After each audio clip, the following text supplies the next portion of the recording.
இந்த குண்டு குண்டு கத்திரிக்காயை வச்சு சூப்பரான புலவு ரெசிபி பார்க்கலாமா?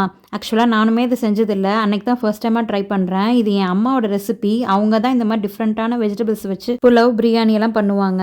என் அம்மா பண்ணுற பொட்டேட்டோ பிரியாணி எங்கள் வீட்டில் மட்டும் இல்லை, ஸ்கூல் காலேஜில் என்னோட ஃப்ரெண்ட்ஸ்க்கும் ரொம்ப ஃபேவரட். இந்த பிரியாணிக்கு நான் காட்டுற இந்த மசாலா பேஸ்ட்டை மட்டும் அரைச்சாலே போதும். வேற எந்த எக்ஸ்ட்ரா மசாலா ஐட்டம்ஸும் தேவையில்லை. இதே ஃப்ளேவர்ஃபுல்லாக நல்லாயிருக்கும். அதே மாதிரி இந்த பிரிஞ்சாலையும் நல்லா டீப் ஃப்ரை பண்ணி வச்சுக்கணும். இந்த மாதிரி நான் வந்துட்டு சாட்டே தான் பண்ணிக்கிட்டேன். ஆயில் வேஸ்ட் பண்ண விரும்பல.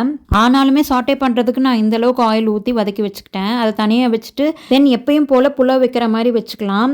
ஆனால் தேங்காய் பால் வந்து மஸ்ட்டாக சேர்க்கணும். அது சேர்க்கும் போதும் ஒரு ஃப்ளேவர் அண்ட் டேஸ்ட் கிடைக்குது. ஆக்சுவலாக எப்பயும் போல் புலாவ் மாதிரி இல்லாமல் இந்த பிரிஞ்சாலுக்கும் அந்த தேங்காய் பாலுக்கும் நல்லா டேஸ்ட் ஒத்து வந்துச்சு. ஸோ டேஸ்ட்டுமே சூப்பராக வந்திருந்தது.